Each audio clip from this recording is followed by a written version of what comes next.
everybody, and welcome to another special episode of Haunt Talk, Christmas edition. Woo!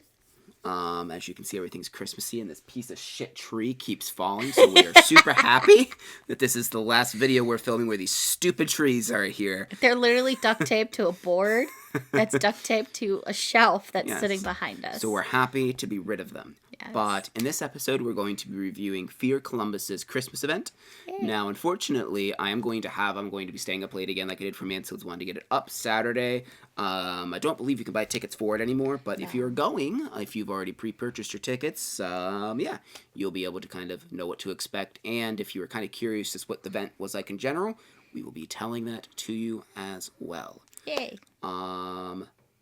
Yes, so I think with that being said, we'll just go ahead and get, right into the review here. So it is time, as always, to refer to the Book of the Dead! Book of the Dead! Book of the Dead! Book of the Dead! So if you haven't seen our Mansfield one, we take into account, how much holiday decorations and stuff there are as well. Because we did go to Fear Columbus. We were very impressed with it. Won a lot of awards from us this year. So we were very excited because they promised things like snow and a blizzard and lights to music and stuff like that. So we were super excited to go to this one. It was a 2-night only event. And, we were kind of hoping that they would be really Christmasing the place up. Yeah. And they did not disappoint at all. So let's start off with sets and props. Lots of lights. Lots of lights. Yes. Kind of an unbelievable amount. There was almost no room that didn't have at least something Christmas. Even a couple of the hallways that there wasn't anything in, there's at least garland on the walls of some sort. And it was done It was done so that it blended in with the decor that was already there. So if it was kind of like a decrepit looking room, the lights weren't really in that great of shape, or they were falling over and things like that, like our trees. I forgot our little twig lights. Oh, yeah, they're on now. They're on now. But it was really cool how they just really made it a part of the scene. The lights were just really well done. They did have snow. Yes. Really loud snow. Yeah, well, so in the beginning area, the only unfortunate thing is we did do the fast pass, so they did have, and I have a video of it, not real long, because we literally walked up and then they were just get in there, so I'm but yeah, if you're in queue line, it's cool because you will get to see a light show going on. Yes. Now, it kind of looked like it's a every so often thing, but we happened to be walking in right when the show was going on. So that was kind of cool that we did get to see it. And then, they're not an actor, but there's a person with a microphone that ushers you into the house and gives you rules. She had to stop herself because the snow cannons were firing. And they were really, really loud. Yes. She started talking and she's just hold on. And it was just this whoosh noise. And we're just and then of course, snow. Which was kind of like bubbles, but it was weird. It was a weird. It was neat. It was cool. Obviously they need something that's not going to just completely cover the place. So I assume these things dissolve, whatever they are exactly. But of course, the first one you go into, and both haunts were open, by the way. Yes. It was the full show. There wasn't anything that was closed. It was all Christmas themed, which is impressive because a lot of times when haunts open, say Factory of Terror or even Blood Prison, not the full show is open. Yeah. So it's impressive that they somehow managed to find the time between the end of the Halloween season. So basically, about a month and a half. Because there is a lot. But the first theme is the summoning, which is all witchy and demony, normally. Yeah, and then they just kind of, they added, it's supposed to be Krampus. Emphasis on Krampus. Right. And I feel like it was very, Christmas demons. Yes. It seemed like it was, Christmas demons or elves. I saw a lot of those. There was a sugar plum fairy, but she was, all gnarly and stuff. And just, little, twists on Christmas, characters, so to speak. Right. So. Obviously, we'll kind of talk more about that in actors. But the first one, it was heavily decorated Christmassy, but I feel like it wasn't as standout as the second haunt, just because of the things they were able to do in the second haunt, since it's in a city. But there was when you walk in before you take your picture, because they do have a holiday themed photo op, which I should be able to insert here. There's like a nice fireplace. You walk in and everything like smelled really good as well. Like they had really awesome scent machines. So instead of like decaying corpses, it smelled like Christmassy type of stuff. I don't exactly know what scents, but yeah, it was weird. It was almost like maybe like chestnuts roasting on an open fire kind of thing. I don't know. It was just kind of very pleasant, and it kind of set you in this nice, pleasant mood. Right. And then the loud rock music. Right, Christmas rock music. All of the music was just replaced. Overtakes you, and then you can't hear for like 20 minutes after you leave the hut. Right, and even like a lot of like the bodies that were hanging had like Christmas lights on them. Yeah, they replaced a lot of like the hang you down like stuff with like garland. Some of it seemed like it was like intestines that were wrapped in garland. Yeah, I don't know if that's what it was, but it's kind of what it felt like. There were like some unlit Christmas lights. Like they didn't even have the like actual light part. Like they actually like took out the little glass light parts, and they were hanging like you know how like places hang like tubes and things like that from the ceiling, and you have to keep walking through them. There was a point where there were just lights hanging there, but they didn't actually have the lights. Like they were just like dead lights, and they're like, just hang them here. And just tons of Christmas decorations all around. But the standout is when you get to the second one, which is usually Anarchy, right? Is what it's called. Yeah, Anarchy Apocalypse. And if you haven't watched the original review from 2021 of the normal season we did a couple months ago, you should definitely check that out for more in depth about everything that's there, because we're just kind of talking more about the holiday overlay here. But it's basically how it's designed, and again briefly, it's kind of like a hub where there's like a main city street, and you go into the different shops, but you keep returning to the city. So when you're in the city, there was like a lot of like snow coming down. It was a little bit colder. It was a little bit colder. Now, like online, it said they were simulating a blizzard with like fans and stuff. And I could hear a fan, but like you never felt wind hitting you, though. Yeah, no, I didn't really feel anything like that. They had a cool like collapsed Christmas tree. There's a really awesome Krampus. I don't know if it was an animatronic, but it was a prop. Yeah, he did move. Did he? Okay. Yeah, we were walking away, and I happened to look back at him, and he was actually like going like this. The attention to detail is really good as well, because it's supposed to be like this. It's almost like this town was celebrating Christmas and it got overtaken by maniacs, essentially. Yeah. Or by, like, Krampus and his evil elves, I assume would be. Because, like, even when you go into, just the attention to detail is crazy. When you go into the general store, they have things that are stocked for Christmas, like Christmas lights. They have them stocked on the shelves. And when I saw that, I'm like, that just kind of, like, really shows you how much, like, care and stuff goes into this haunt in general. Yeah. Just, like, little things like that. And I mean, this place, man, I would love to just be able to, like, not have anybody else in there, not even actors, and just be able to walk and just look at stuff and take pictures. I think I said that last time as well. Yeah. And that doesn't change for this event, even more so at this event. One thing that we did notice that they have those huge animatronic puppets in there, and there's, like, at least, like, 3 or 4 of them. Yeah, there's, like, 2, I think, in the summoning, and 1, I believe. Well, there's like a snake. I don't know. There's a whole bunch. Yeah, well, most of them were decked out in Christmas stuff. So far that the one actually had a beard. He was dressed like Santa. Yeah, the first one, he had Christmas lights in his hand, and I think he might have had a candy cane or a stocking or something. But the thing that, like, I started laughing. We didn't even get in the room yet, and I had just moved the curtain, and all I saw was this puppet with a beard, and I was just like, that's funny. And yeah, he actually had, like, they made this giant animatronic, a giant beard, which I thought was really funny and a really nice touch. I thought that was really cool. Yeah, it was really cool. Just overall, I really went all out on just like decorating it for Christmas. Like I said, with almost every room having it.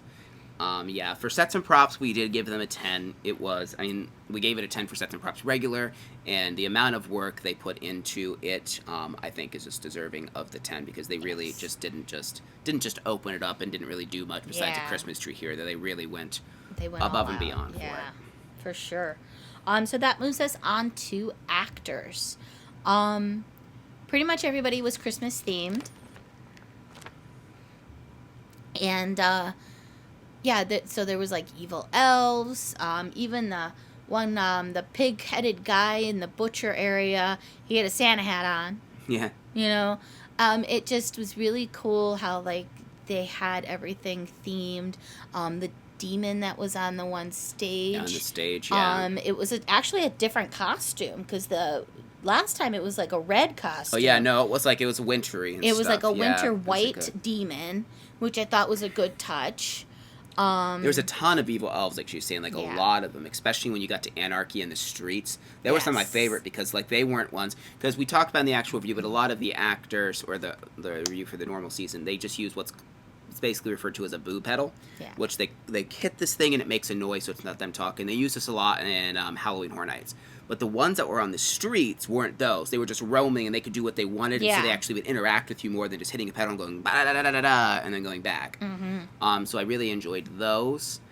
Another big standout one was the guy in the greenhouse. He was super cool and creepy. Yeah. He had, like, a furry coat on, and he, like, got very close. Like, they don't touch you here, but they do get very, very close. And he actually got close enough that he actually brushed, like, I think he purposely did it. He brushed his coat across, like my side here, because I could feel the fur on it. And he just got, like, really close and, like, got his face, like, really close to me. And he had, like, he had kind of something actually like this in his hands, but smaller. Yeah, like it twigs was like with light on it. Yeah. And he came up and, like, held it right into my face, like, with the lights in there. Yeah, he was really cool. He wasn't, like, really a jump scare, but just, like, a super creepy scare actor. There were a couple Krampuses that were in there. Krampi? Krampi? Yeah, what's the plural for Santa demon? They had lots of energy, which I liked. Yes. There wasn't too much dead space, but there was some pretty much in that same spot that we saw last year. It's like a hospital section where there's like back-to-back rooms with just like nobody in it. Yes. Which is weird. I would like to see like something happen in this room. There's a little bit of dead space, so if there's some room for improvement, I would like that to be. Maybe they should put something there. Something else I would kind of like is I would really wish just had a couple more like maybe interactive scares where like the props themselves might move at you, because it's so detailed. I think it'd be really cool if like the actor could interact and like make like something like fall at you or something like that. Yeah, that would be really cool, and I think that's something that would add a little extra element to some of the scenes. I do like the verticality, like sometimes actors are coming from up here, from down below. Yeah, I do like that. Yeah, the disappointing part was we did get in a little bit of a conga line. Yeah, the second house, we were just sent, so it was a big conga line in the second one. But, and we did have some issues with some people that were in front of us, but they didn't realize there's a claustrophobia tunnel. But it was like a double one that turned. So yeah, it is a bit confusing, and it was kind of an awful thing because there's multiple groups in the claustrophobia tunnel. Someone ended up getting out their flashlight because they couldn't figure out where to go because it is a claustrophobia tunnel. But yeah, like Kim said, it actually ends up going to the left, and they couldn't figure it out, and they just kind of like freaked out in the middle of the claustrophobia tunnel. Yeah, because I like open it up, and all of a sudden there's all these people in there. I'm like, okay. And it's so loud in there we couldn't even communicate with them. Yeah. Like it is very loud in this haunted Very point loud, where your ears ring. I kind of wish it wasn't quite as loud, but I mean it does really make you feel kind of like tense. Yeah. So. Yeah, I think it adds to the scareness of it, like, you know. But yeah, going back though, the actors were really great. I really think the makeup was good. There was a lot of cool like Christmas goblins and demon elves and a lot of like Christmas demons and a couple Krampuses, a lot of just cool stuff. We just wish there was a couple more and maybe a little less dead spots, so we did give actors a 9.5. So that moves us on to scare factor. This one always has a lot of really good jump scares. They have really good hiding spots here. Yeah, they do have good hiding spots. The only problem that we will say is they didn't really change since they used this like boo pedal method. Is like me and Kim knew where a lot of them were because that didn't change. And some of the roaming ones got us more, but a lot of them we were like, oh, we remember this because it's a very specific thing. Yeah, we had somebody else with us, so I actually would slow down because I wanted to make sure that he actually got some of the scares. So I would slow down, because I knew that there was a thing coming, and I was like, okay, I'm going to slow down for a second and let him get it, and then I would, you know, I knew where they were going to be at, and I just would kind of like glance up and be like, okay, there's one. Okay, there it goes, you know. Yeah.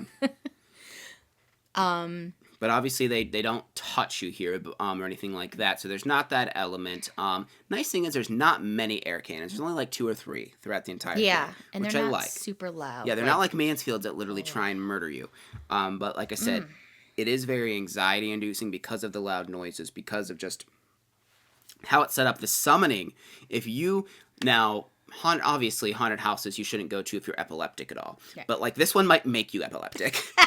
I was happy when the summoning was over, and I feel like maybe it was even more so because of all the Christmas lights. There's so much flashing and there's so many like light effects just constantly that it is a bit much. I mean, like one of the final things is one of those like laser tunnels you walk through, and I'm just like, oh my lord. Anarchy's nothing near what the summoning is, but I think the summoning they're going to making you feel like you're in some kind of like witchy magical spell land, and so that's why it's so ethereal. I think they want to kind of like almost like you're trapped. Yeah, like, and it feels like you that. Get that. Yeah, right. And get that I'm assuming feeling. that's what they're going for. But again, the conga line kind of made it a little bit less scary, and knowing where some of the scares were. But overall, it is still a very scary thing. I feel like it might be tamed down a little bit. What did we give originally? We gave them a 9.5. 9.5. So we gave it for the Christmas one an 8.5. Probably some of that is because we got in such a conga line, and so like the second house was still amazing to look at, but there's only like 2-3 scares in the second one. Because of the person that hadn't been with us there, he didn't really get startled much at all in the second house either. But I mean, still amazing to look at, and still the atmosphere and the tension was there. Just the jump scares were a bit less this time than what we experienced before. Yeah, that tends to be true for a lot of times when they Christmas theme things. But so that moves us on to value. For this, it was $20 for the regular general admission. It was $40 for the VIP, which is your fast pass. It took about 25 minutes to get through, which is about the same as what it is normally. It took us about 25 minutes. And it was actually a little bit cheaper. Huh. Yeah, because it was $29.99 for regular during the regular season.